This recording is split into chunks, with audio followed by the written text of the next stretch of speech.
All right. Dispensing with the PowerPoint slides, which I think are nothing more than the PowerPoint death march. Rhodey, are you with me? I thought what I'd do is show you how to use the simple API for XML parsing. There are two primary APIs for processing XML. The first takes the XML in gradually and parses it as it goes. The second takes in all the XML all at once and builds a giant parse tree that you can access at random and have multiple passes with. If you want to do complicated processing on your XML, then you want to read the whole thing in all at once and create this giant parse tree. And that's called DOM, for the Document Object Model. And that's chapter 33. But if what you want to do is gradual processing of the XML and go, let's say, one line or one group of tags at a time, then what you want is SACS, or the simple API for XML, which uses a lot less memory and can go very quickly. So there's a certain power involved with DOM that you have to pay for in terms of extra processing power and extra memory required in order to hold the entire document in all at once in your RAM. Because we're dealing with a rather large document, and because the kind of document processing we have to do is relatively small and simple, I'm suggesting that what you use in this particular case is SACS, or Simple API for XML Parsing. And so what I'm going to do here is run through a simple example for parsing some HTML. Now, what I'll need to do first is identify the HTML document and get a proper file path for it. And in order to do that, I'll have to browse for the path and then print it, and then I'll paste it into my file so I don't have to browse every time I run the program. So I'm going to use a program helper that I've gotten here called feudal.getReadFile, and I'll prompt the user for an HTML file. And then what I'm going to do is, here, let me import this, Alt-Enter. I'll set that equal to a file, F, and then I think I will print the file. Let's see if this works. Control S out, Control J, Enter, and we'll print the file. So I'm doing this only because I want to sort of navigate to this HTML location on my hard drive. I'm not quite sure where it is. Somewhere. So we should use this file? Or? Yeah, I'm trying to find main.html, and there it is. And I hit Open. And let's see if we got... Does Java understand, like if I'm on a Mac, if I set my file path, is it going to understand? Oh yeah, the Java, convert it from Windows? yeah, if what you do in Windows is paste in a file name with backslashes, then the IntelliJ automatically escapes the backslashes by adding an additional backslash, as you can see here. So when you're inside the quotes, it treats it as though you want to have the literal backslash in there. Similarly, if you're on a Mac or in Unix and you have a /, it'll preserve the // and it won't modify them. But you need a fully qualified path name to the file. So it has to start from the root. So on the Mac it might say something like HD /users /Kyle / whatever, until it gets down to the file that you're looking for. How's that grab you? Is that good? I'm just doing this in a convenient sort of way because I think it in general makes sense for me to have, you know, a place to go to for this data without having to go out to the web. In general, if you wanted to do screen scraping, you'd go straight to the web and grab it with a URL. So we're not reading the file anymore, right? Well, I've got an instance of the file which enables me, that is, an instance of the file enables me to open a file input stream which enables me to read the file. No, like we're not, like you said, like reading field, can't read the file. Yeah, I commented this out because I just wanted to use it to get a fully qualified path name into the program so that I could have a path name that I could persist in the code so that this could then read that data later next time I run the program. I don't want to have to keep opening up a standard file open dialog box every time I run this program because that's going to slow me down. Does that make sense to people? Yeah. So now I've got a file input stream, and that'll open up the file for me. And then what I'm going to do is I'm going to make a new instance of what's called, and this is all API stuff, the SACS parser factory. And I must give the SACS parser factory an instance of the document handler. And this is an example in software design known as inversion of control. Has anybody ever heard of that term before? Inversion of control? No? Yes? Maybe? Inversion of control means you are called upon to provide certain services, and the framework will use those services in order to be able to do the data processing. And so the document handler is called upon to implement certain features in an interface, just like polymorphism, and then when you go to your SACS parser, it proceeds to use the document handler in order to be able to do stuff. So here's this thing called the HTML document handler.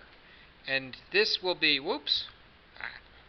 this will be called upon to build up a data structure when the HTML document is encountered.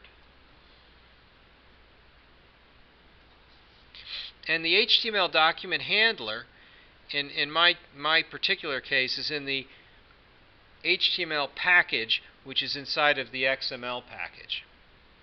I don't know if you've looked into the XML package at all, but there's a whole bunch of HTML stuff in here. Here's an HTML document handler that's just general. Here's one that does specific stuff. Here's one that converts things into address books.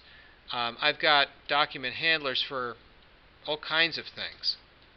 It doesn't have to be HTML either. But my HTML document handler enables me to effectively delegate to the parser handler the actual processing, but I expect that it will do certain things for me. Like when the document begins, it'll call start document, and then I will, in response, print the document started. When it calls the document ends, then I can say document ends. I can print out document ends. When I come to the beginning of an element, it'll call start element for me. If it comes to a start element and it has an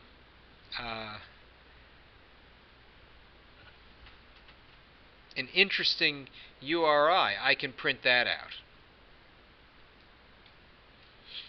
Let's see what else I can do here.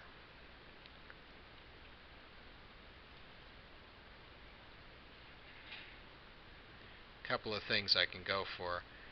Let's see what happens when you look at this and you look at default handler. And default handler implements all these interesting and wonderful handlers. Let's see what they do.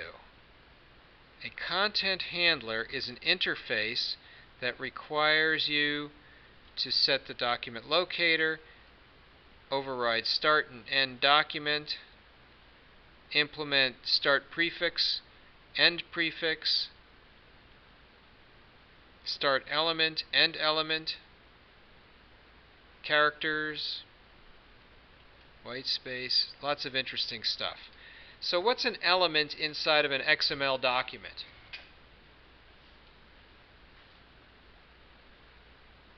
Any ideas? What would an element be? It's a kind of a peculiar sounding thing, right? In an XML document, if you think about it, if you have table data, it starts with an element called the table data tag, or TD. And when you finish with your table data, it ends with the end table data tag, which is the /TD. Similarly, if you had several table data elements in a row, you would start with a table row, TR, and then you would end it with a table row, /TR. So these are all elements, and they begin and end data, and when you get an end element for end table row, maybe you can take the prior table data and output some comma-separated values into some string. So if you wanted to convert a table into comma-separated values, this might be a way to do it, if that sort of makes sense.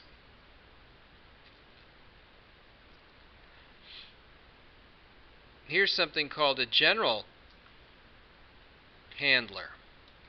HTML document handler general. Let's see what it does. It's got start elements with element names, end elements. What else does it do? It's kind of interesting, actually. We can punch this into the parser and see what it does. So instead of, oh, it's already in there. That's HTML document handler general. So when we try and start parsing on this, we can see how that works. And I think it threw some sort of a error. And what was the error? I got the document starts, and he found the document tag. And then he says,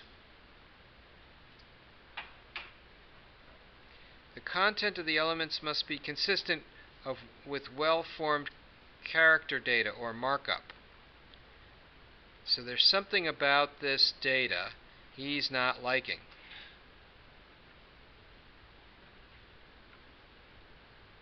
Let's try different data. I have well-formed data that he might be happier with. If we look at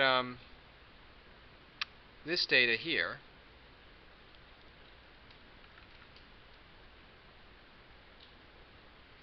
yeah, this is very well-formed data.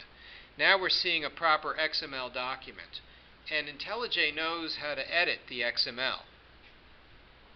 And one thing we can see is a document type definition language, and it says here an access control list, or ACL, consists of a person, and the person has a user ID and a password and some sort of email address. So if I go into my access control list and I want to define some new person who has access, I can type angle bracket and it prompts me for a person. It knows what comes next because it sees the DTD. And so this enables me to do well-formed data entry. So if I hit enter, not only does it put in the person, it knows you need a user ID, you need a password, and you need an email address, or else you can't properly define the access control record. So it prompts me for all of these things and says, look, you need this to be consistent with your own data type definition language. And so now you can put in whatever you want. User could be Kyle, and the password is gimme an A. And the email is foo@wow.com. And that's legitimate, I'll call it correct XML data, correct in accordance with the DTD that has been defined. And so your access control list, or ACL, allows me to create an ACL markup language, or XACML if you like. Maybe it should be called XACML. Yeah, XACML. That's a good name for it. I like it. So now I think it'd be really good if we were able to process that XACML. ACML. Yeah, that's what it's called. So I've got this access control list already written here, which allows me to save data. And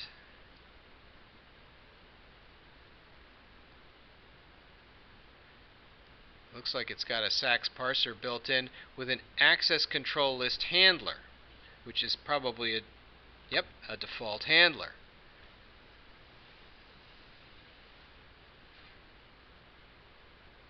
Let's see what this does for me.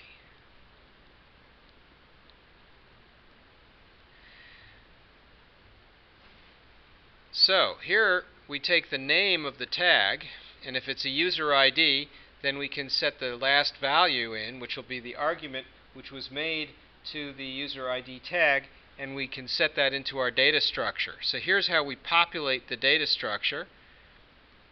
Here where we find somebody has put in some password, we can set the password. And these things can go in any order, but in fact this thing is assuming that you have a specific order when you look at the DTD. If you find the person tag, and this is an end element, let's see if we can find that. Yeah.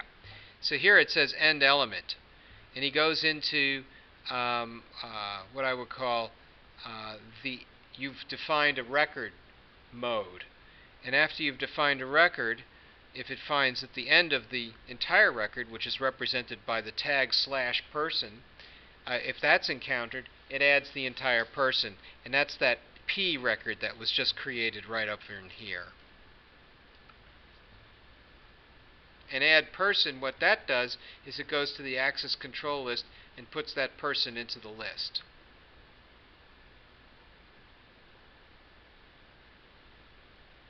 So that's kind of cool, actually. Think about it. So the handler has effectively allowed us to populate the data structure based on the encounter with this ACML.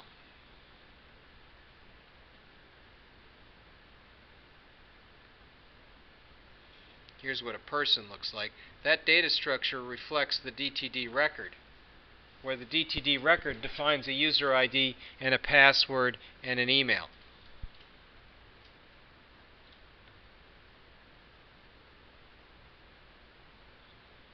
So that's pretty cool. Let's see if we can make that run. Is there a main in here? Oh yeah, there is.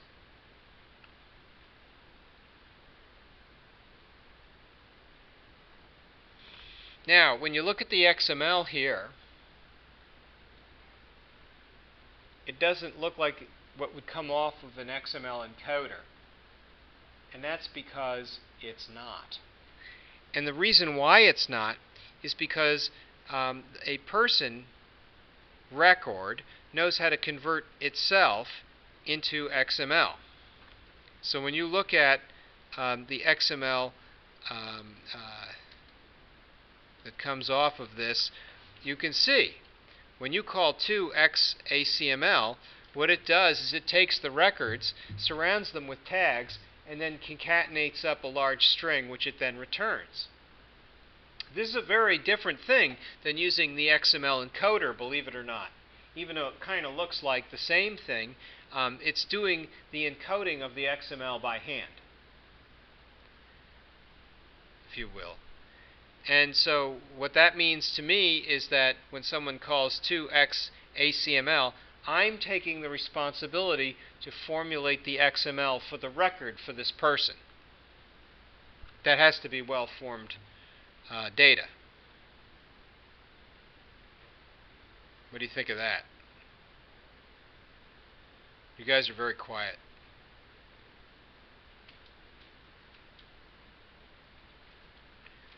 So let's have a looky-loo at this parser right in here. He's going to select the XACML file. He's then going to proceed to read it in and print it out. Let's see if we can parse the XACML. Let's see. Where would I be if I were XACML? Probably on the C drive. Oh, I'm on the C drive. And I think it's in the J for P directory under SRC in XML, and XACML. It's in there somewhere. This is why I hate to navigate through file systems. It just drives me nuts sometimes. There's the data, and it looks like it was done with an error. And the error was interrupted exception.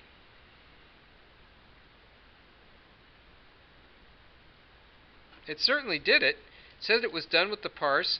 It gave me all the data, and then it said interrupted exception. Maybe it's because I called system exit? It shouldn't be unhappy with that. Oh, I interrupted the exception when I called system exit. Maybe that's what's bugging it. Open. Ah, and now it's done. I called system exit while I was inside of a nested try-catch block, and he didn't like that. I guess he wanted a finally in there. Finally is always executed, so you can always add finally and then put in system.exit of 0. When you have a process that's kind of bailing out, the finally says, okay, after we're done flushing our buffers and killing all of our processes and closing all our files, then we'll call finally, and that'll just wrap things up. Any nested exceptions will not be interrupted by a sudden termination of the main thread of control.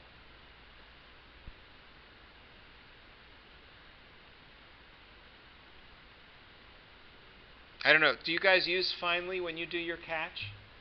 When you do a try catch, you try and catch an exception.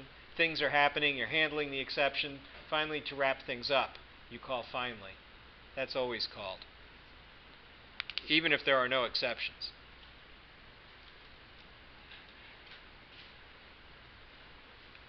So what do you think of that? The XML parser. Good, right?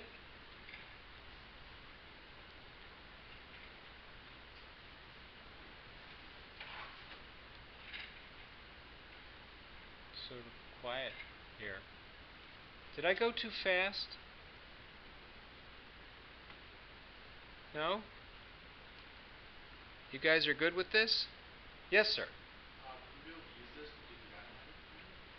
Well, that was my goal, yes. I mean, I was sort of thinking along those lines.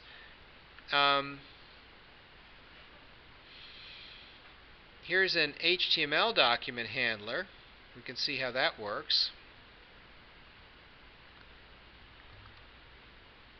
This one is building an address book, though. It's kind of specific because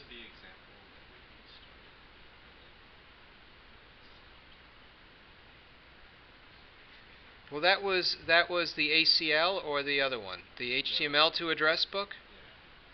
Yeah, I had a cryptic-looking bug come in on that one, and his cryptic-looking bug said, "Oh, now he wants a file." Why did I need that? Just a minute. Oh, I see. I commented this out. Just a minute. Okay. Let's run it. Let's see what happens. Alright, so he's saying on line number 6, column 3, the content of elements must consist of well-formed character data or markup. I want to open that file again and see what he's talking about. So that was, there was some HTML file, right? I'm not seeing that here. Why am I not seeing that here?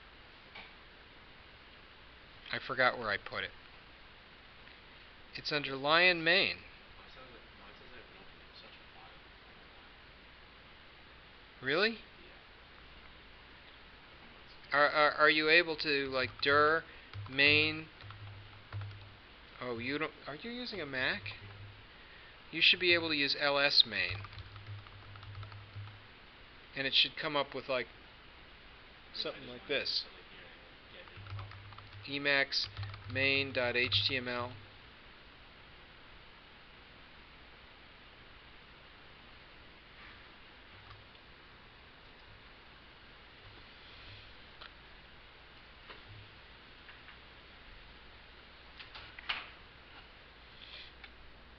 Now what would happen if we just left the HTML on the top?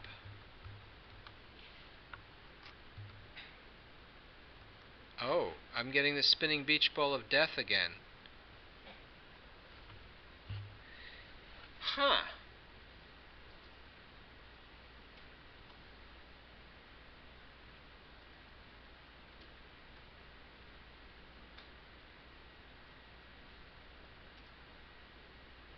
Wow.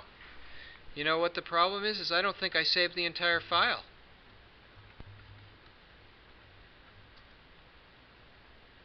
Oh, there it is.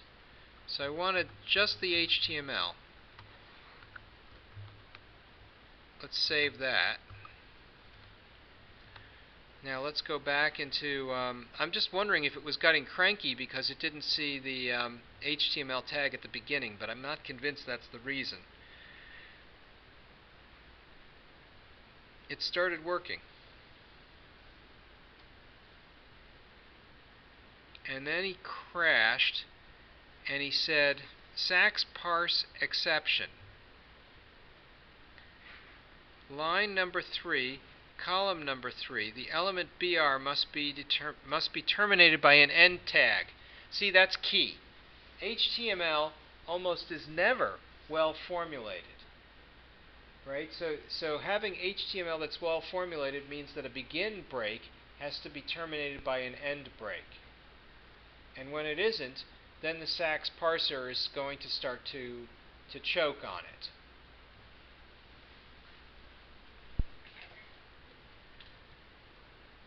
So Sax may not be the best thing to use for poorly formatted HTML. That's a key point. That's a key point.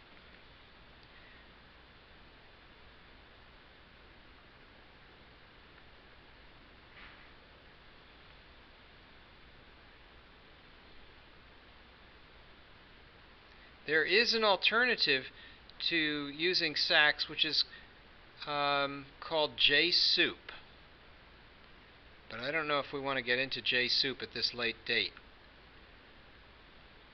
What would be the good way to deal with it? I beg your pardon?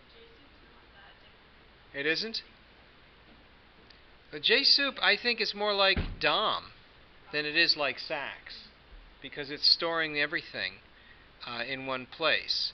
And I've got my own little example where I do financial screen scraping using the DOM model. I'm just trying to think if there's a good way to salvage a poorly structured HTML document with Sax. There may not be, and that would be a bummer. I'm just thinking out loud. If I start going down the path of using JSoup to do this, it might bum a lot of people out. Let me see if I can run this. I have a feeling that the URL has changed. Now, what's his problem? Timed out. Ah, that's fun. The financial web scraper has got a URL, super.url financial log parser. Selecting table, tr. See, I could have done this with SACS if there wasn't a problem with the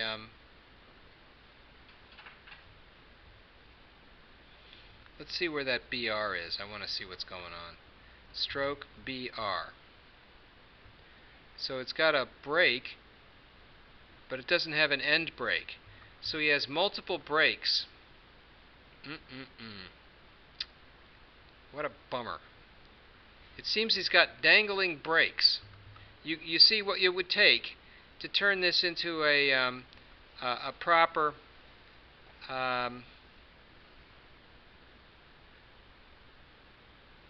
break is you would want to put in stroke BR. And that would balance all the breaks.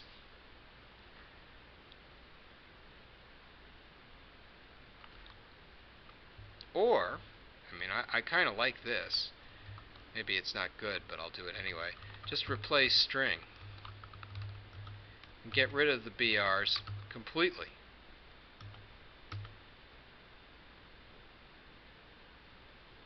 Did it work?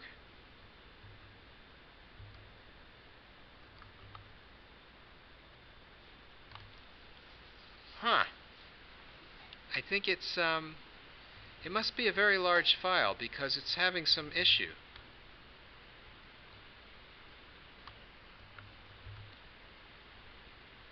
But it seems to be okay now. So now if I run it, will it complain again? I'm just sort of wondering out loud because I kind of thought it shouldn't be that picky. So he came across another error. Non-blanking space was referenced but not declared. Yeah, he's going to have a problem. That'll be a total struggle getting through this file.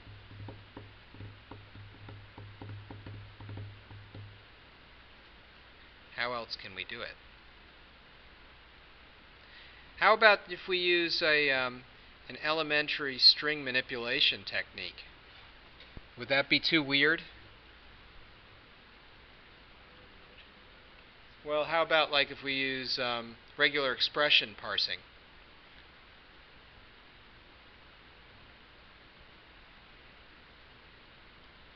Have you guys ever used regular expressions? Yes? I mean, there's a couple of ways to do this. There is a way to take a table and make a CSV document. Let's see now. HTML to CSV, something like this. Let's see if that's in there. Find in path CSV. Find. That's a lot. That's not what I wanted. Data mining.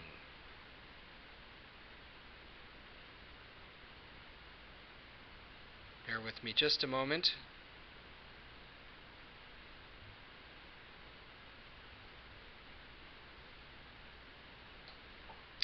Well, I'm having a bad hair day with this one.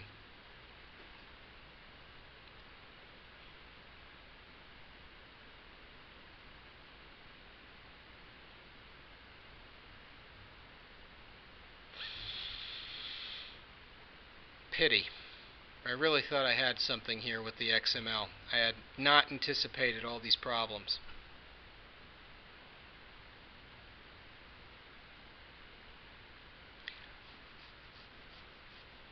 Huh.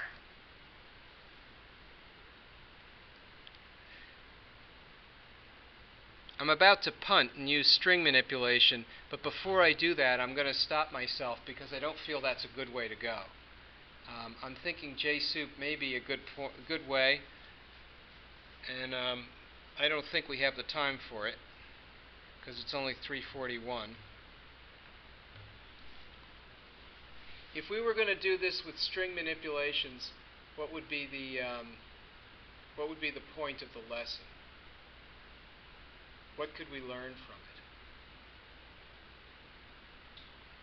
Ad hoc string manipulations will give us a very specific solution that can't be reused very easily elsewhere. So we would not have a very elegant solution. So from a lesson point of view, it doesn't really give us a whole lot of return for our investment of time and effort. So I can't say I'm crazy about using string manipulations to do the isolation, but I can envision how it would go. In the document, and it's not that bad really, if you do a search for a table row, and there's a table row, it's then followed by table data, right? And now here comes another table data, and then another table data, and then the end of the table row.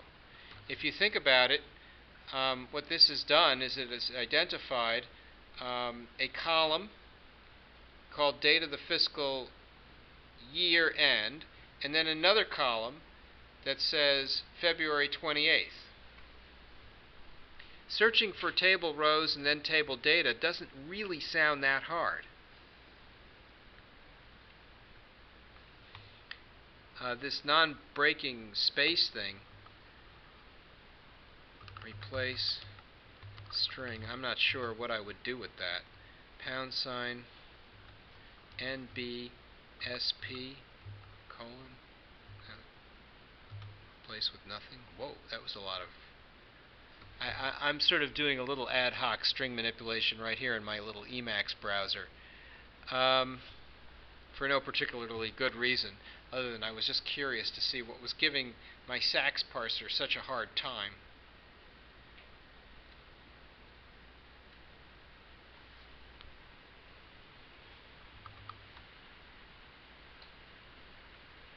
I'm going to run this again just to see if he's going to get cranky about something else now. He's saying now, what's he saying? The entry NBSP. I thought I got rid of those.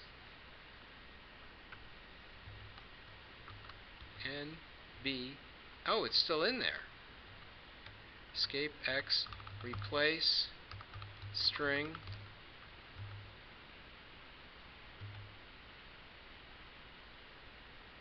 Save. I'm just going to run it again, just to sort of see why he's, so cranky. He's so cranky. Cranky parser. Oh, he got pretty far. What was his problem this time?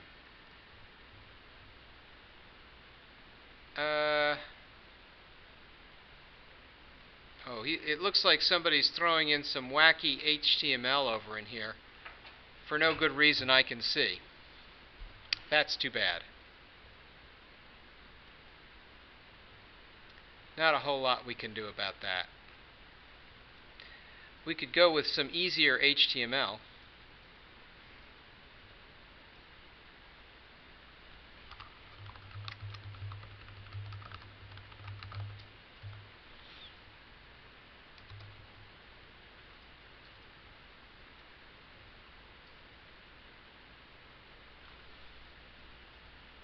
I'm not convinced this is easier HTML, but it's certainly smaller.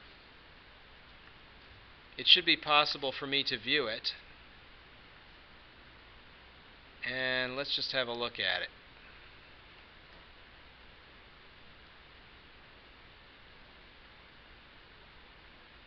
Yeah, it's got the non-blanking spaces too. That seems to be a favorite entry for some of these things.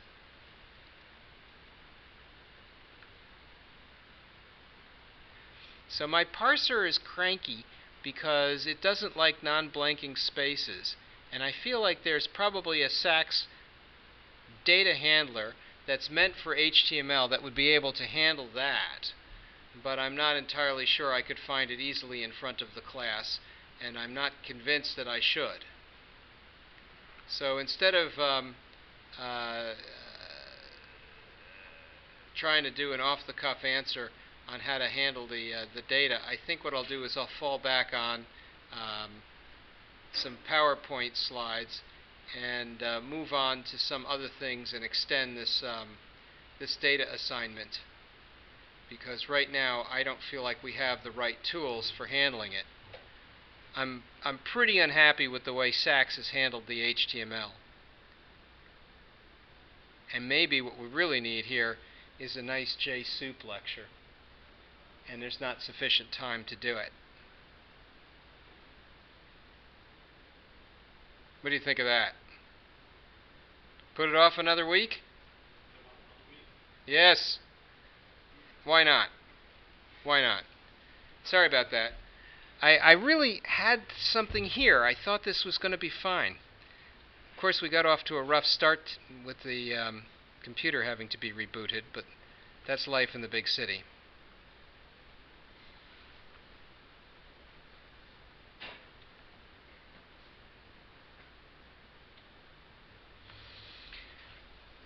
So where are we with the reading? There was chapter 32 in XML. We read through chapter 15 with threads, I think, and streams. And we did input streams and output streams. And we've done files. Does that sound about right? So now that we have a good handle on streams, I thought what I'd do is give us some of the basics in networking. And we talked a little bit about what I call the ISO reference model. And so did we do the layers? The 7 layers? Right? So you did the physical layer, data link layer, network layer. What comes after?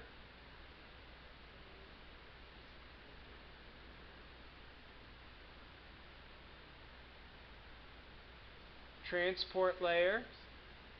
What comes after? Session layer. You say we did the layers, right? What comes after? Presentation layer. And then what? I can see this has made a deep impression on you. The application layer. Okay? So now, what do you have in the first layer, the physical layer? Bits. Yes, bits. This is the domain of the electrical engineer, where energy is moving data from one point to another. And after that comes the data link layer. What do you have there? Error detection. But what do you transport?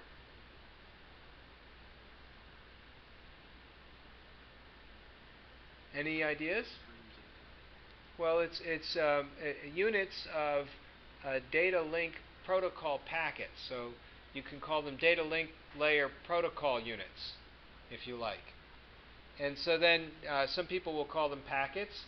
In the world of the Ethernet sublayer or MAC sublayer, they call them Ethernet frames. Why would you need an Ethernet frame? What's an Ethernet frame?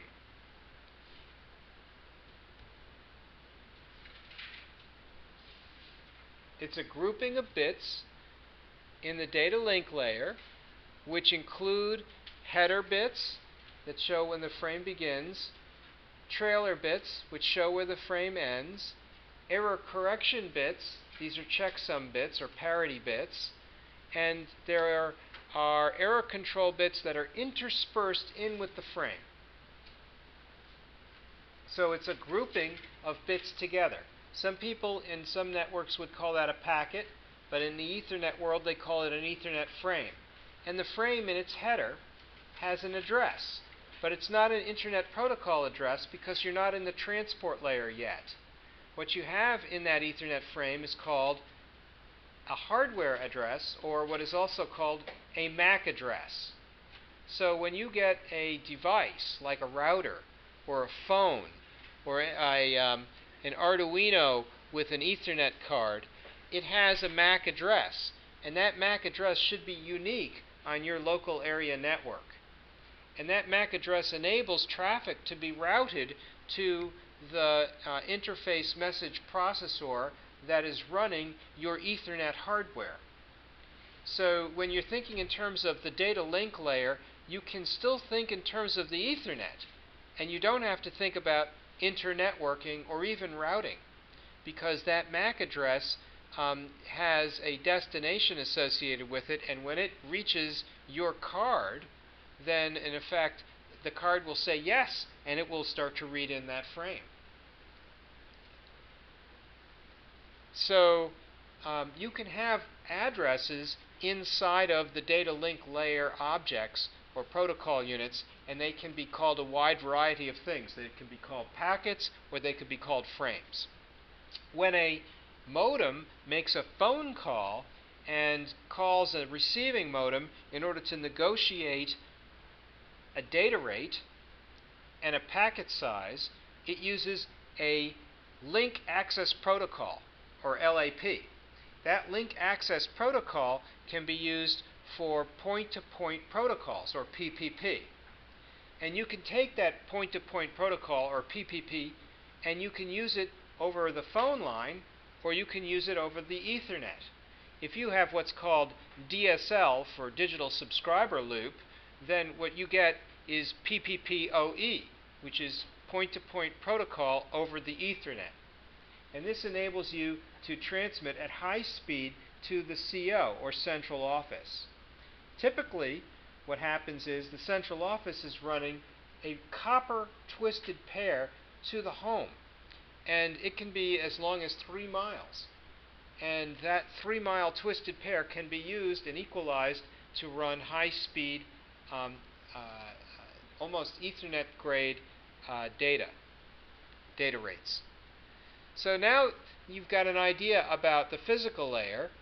What does it mean to be physical? What's a physical layer? We understand it moves bits, but how do I know? Do I need a wire to have physical layer? The answer, interestingly enough, is no. For example, these computers all have networks. But look at this. There's no wires. So it's a wireless physical layer. So energy is moving from one point to another using radio frequency. Do you need to use RF or wire in order to move bits from one place to another? The answer is no, right? Because you can use infrared. A lot of times you can buy a printer which has an infrared port on it, and that can be used for wireless networking. So wireless networking doesn't have to be RF. It doesn't have to use a wire. It can use light. And that's perfectly valid and even common. You could use a laser, if you like, for high-speed point-to-point protocol that's very secure, because it would be hard to intercept that laser unless you had a very specific line of sight. You could use microwaves if you prefer. So now I've got physical layer, data link layer, and then on top of that comes my network layer. And what's the role of my network layer?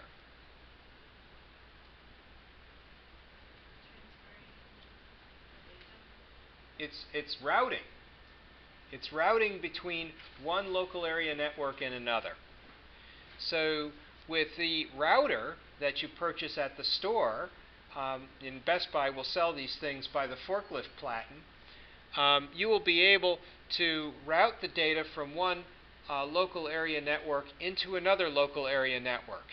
And in order to do that, you have to go beyond the data link layer addresses, also known as the MAC or Media Access Control Layer addresses, or Ethernet frame addresses, and you have to move into a new kind of address. And what's that address called?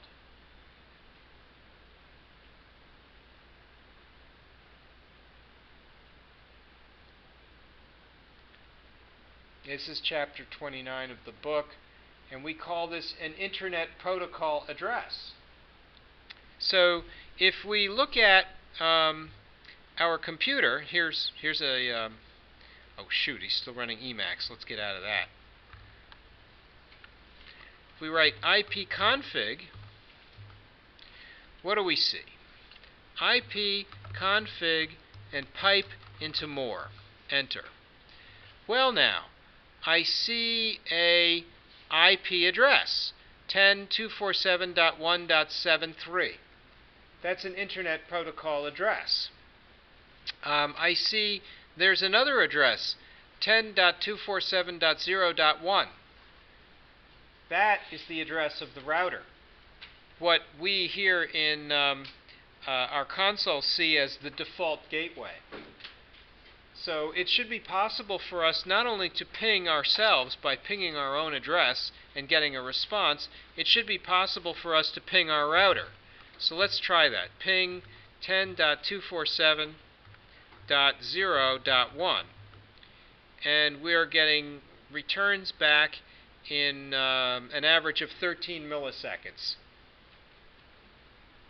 So we're able to ping the router. Where is that router anyway? Oh, it's right here. There's a D-Link router sitting right next to me, and that's probably what I'm pinging. So whatever this thing is, it says 2MCA SOE network. I thought we were off that network. Maybe we're not. Whatever that thing is that we're pinging, ostensibly it's providing us with a gateway to the Internet. And we route through that gateway. Let's try another one. Kyle, what's your IP address? Oh, you're on a Mac, right?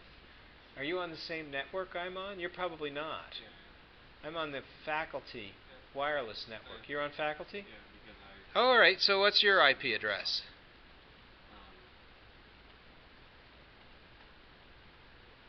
what is it for? All right. Well, it's IF-config on a Mac, IP-config on Windows. Same one as you. You have the same address as me? No, you have the same router as me. You have the same address as me? Actually, it's 10.247.0.113. IP-config. I have my address is 10.247.1.73. Yeah, so I have 0.113. All right, so can I ping you 10.247.0.113? No. Did I get it right?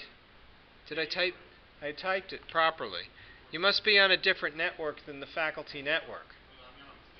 That's key. I can't ping you across that network. I don't know where it is. Like a bunch of Do you have a terminal prompt Yeah. in utilities? Yeah. Oh, I'm in the wrong folder. Do you want to go application, No, utilities, I had it up. and then you want to type in IF-config? That's what I did. And it's not like I know where it is on Windows, but You mean where it is? Did you open up the terminal prompt? yeah, but a lot of stuff pops up. A lot of stuff. Is it INET? Oh, I see what you mean. Type in IF-config and then pipe it into more. IP-config will provide a ASCII stream. Pipe redirects the ASCII stream. More will take one page at a time from the ASCII stream and provide you with a display. So pipe is the vertical bar, which you get when you type shift backslash. And then you should be able to see an IP version 4 address, a subnet mask, and a default gateway. No? I see a bunch of stuff and none of it looks familiar, so I don't know.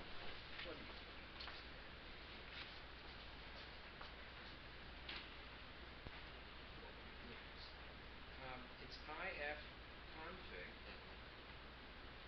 then you pipe it into more. That'll let you go one screen at a time, and you can see your INET address, That's what local I asked. address. That's your, somewhere in here there should be like an IP address. Like ETH0. I'm having trouble decoding this because it's so small. Fair. I don't have your young eyes. Big.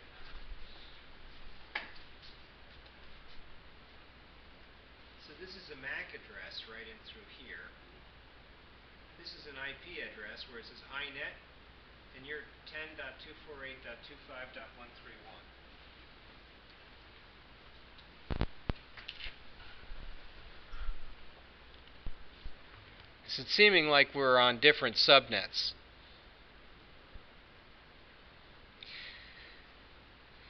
Sorry for the distraction there. So, as it happens, we're thinking in terms of TCP for our transport layer, and we run that on a network with routing, and we call that address an IP address.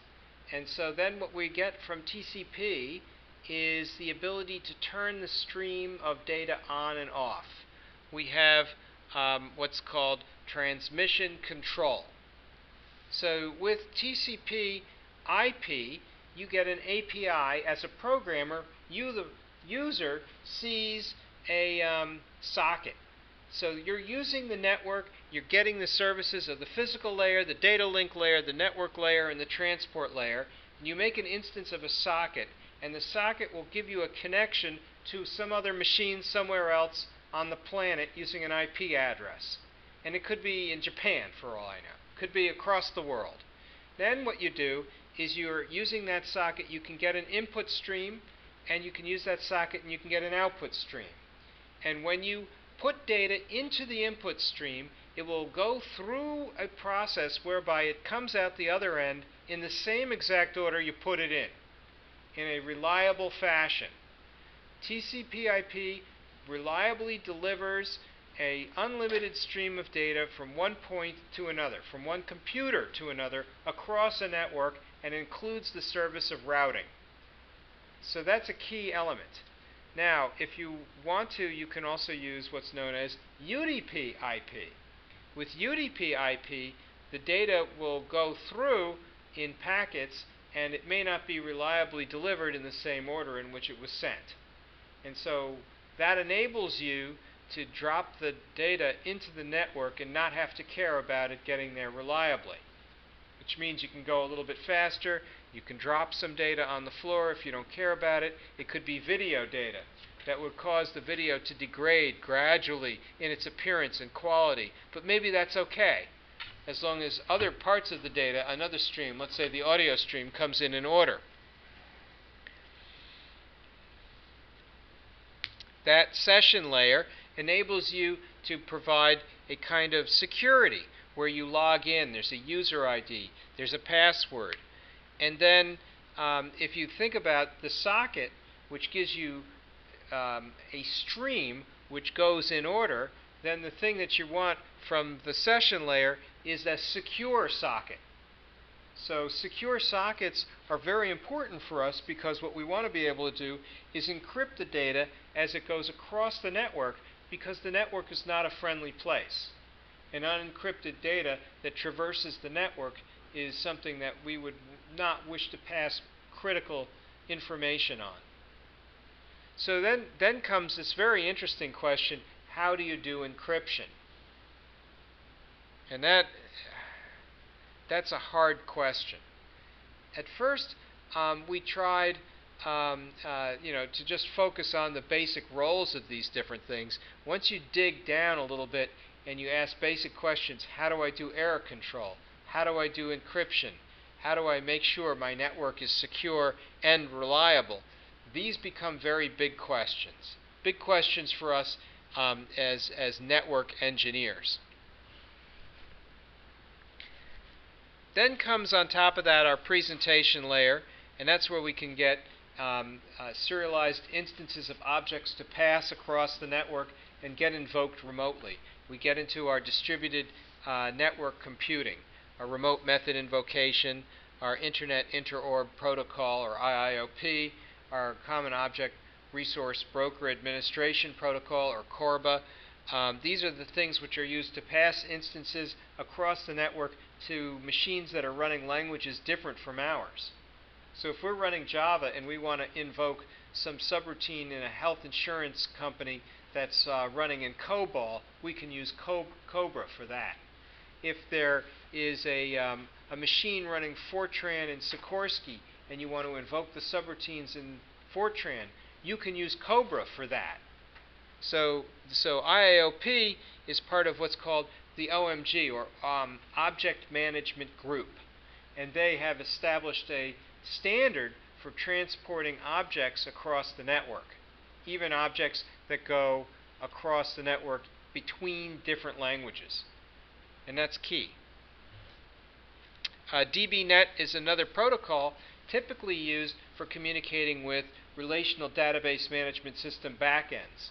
So you can use a Oracle server and bring it up and then use DBNet protocol to start to talk to the Oracle server and pass SQL commands, which would enable you to make queries of the relational database management systems that give you back result sets which you could then parse. And on top of all of this comes some application.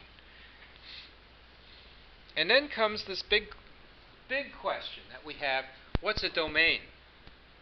You know, that Microsoft will tell us that a domain controller is a software program that gives us certain services.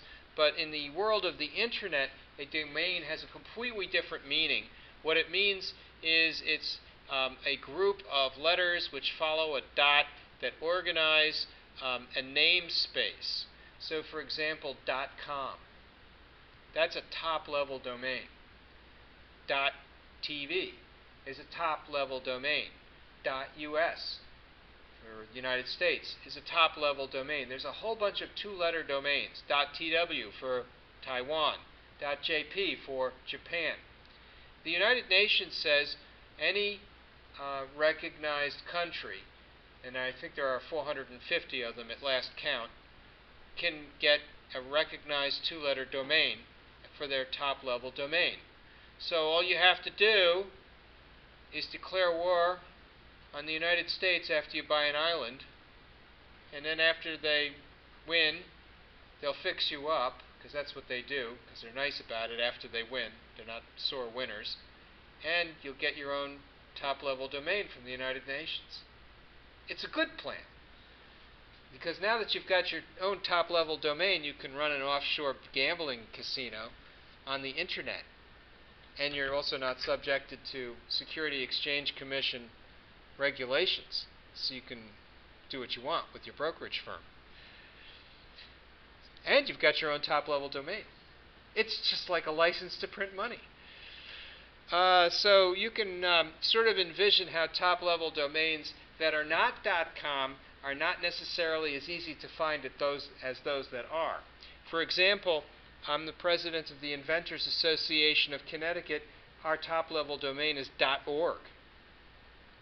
And I tell people, well, just type www.inventus.org.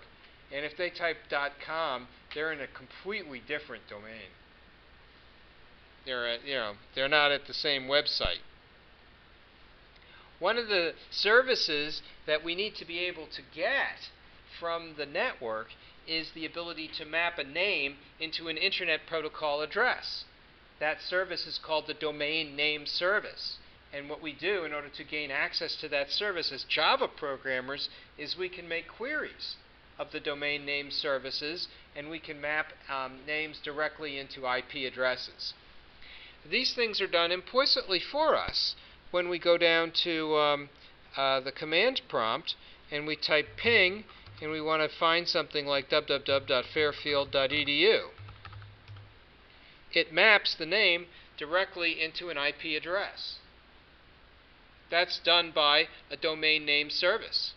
Somebody said internally inside of our network, we'll have an address, 10.13.5.96. Outside of our network, the rest of the world will see a different number. Right? The one inside the network is representative of what's called a private address, right? A non-routable address. Outside the network, we're having what's known as Internet Protocol address exhaustion. The number of addresses available to us has essentially been quite limited because we had a fairly low number of addresses to begin with. Think about it. 10.13.5 5.96, each one of these things represents 8 bits. The 10, let's see, that's 1, 2, 3, that's 4. So I get maybe 32 bits total. That sounds like an awful lot. But they've been allocated at the top level, the most significant 8 bits, in large blocks, and it caused premature exhaustion of the Internet Protocol addresses. So they went to a wider address space called version 6. This is a version 4 address. What comes after this is known as a version 6 address, and you can see that here, ipconfig, and then pipe into more. There's the version 4 address right over here where it says IPv4. Now, if I'm right, we should also see a version, yep, here it comes. Here's the version 6 address, which is really a much longer address. And if you look at that address, what you see is 16-bit groups.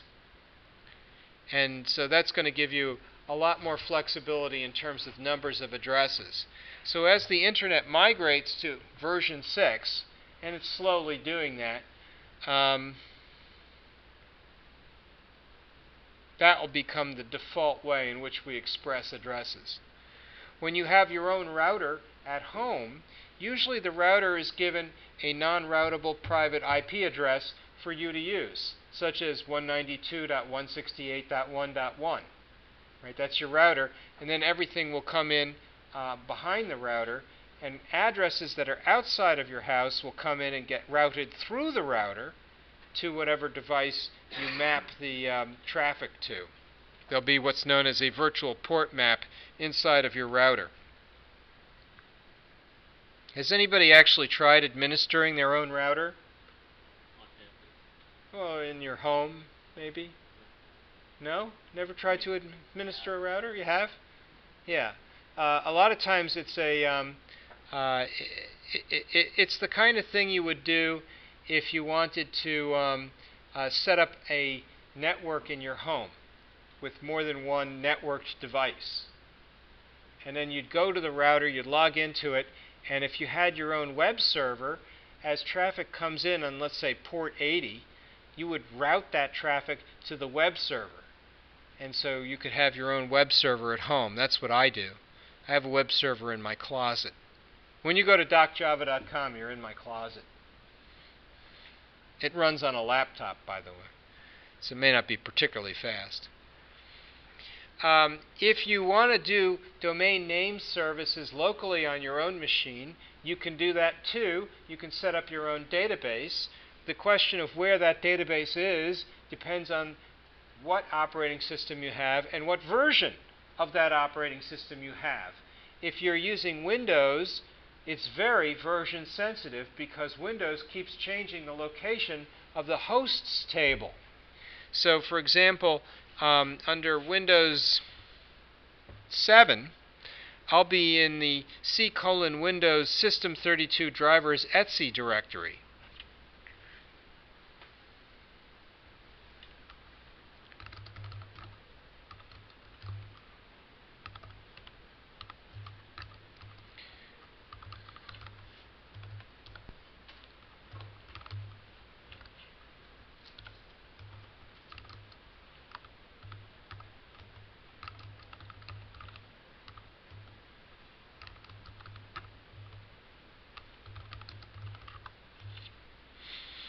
And there it is.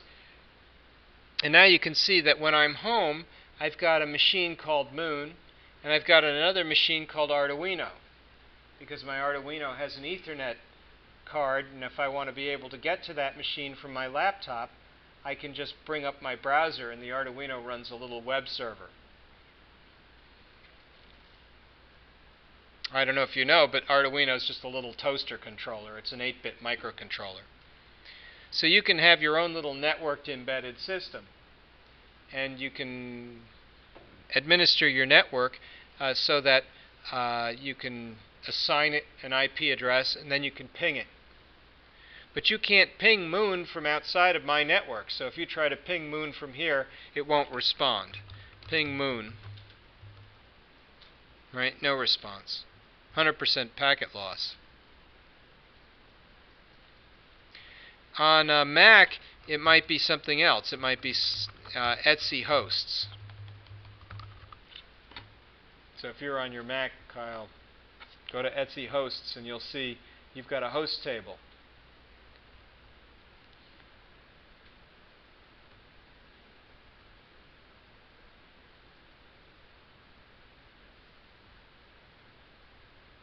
So there's the Mac Unix version. I don't know why Windows keeps changing the location of the host table. I guess for the same reason they keep changing the interface to Windows. Just to say no good reason at all as far as I'm concerned. It's funny, every time I try Windows, it's like I don't know how to do anything.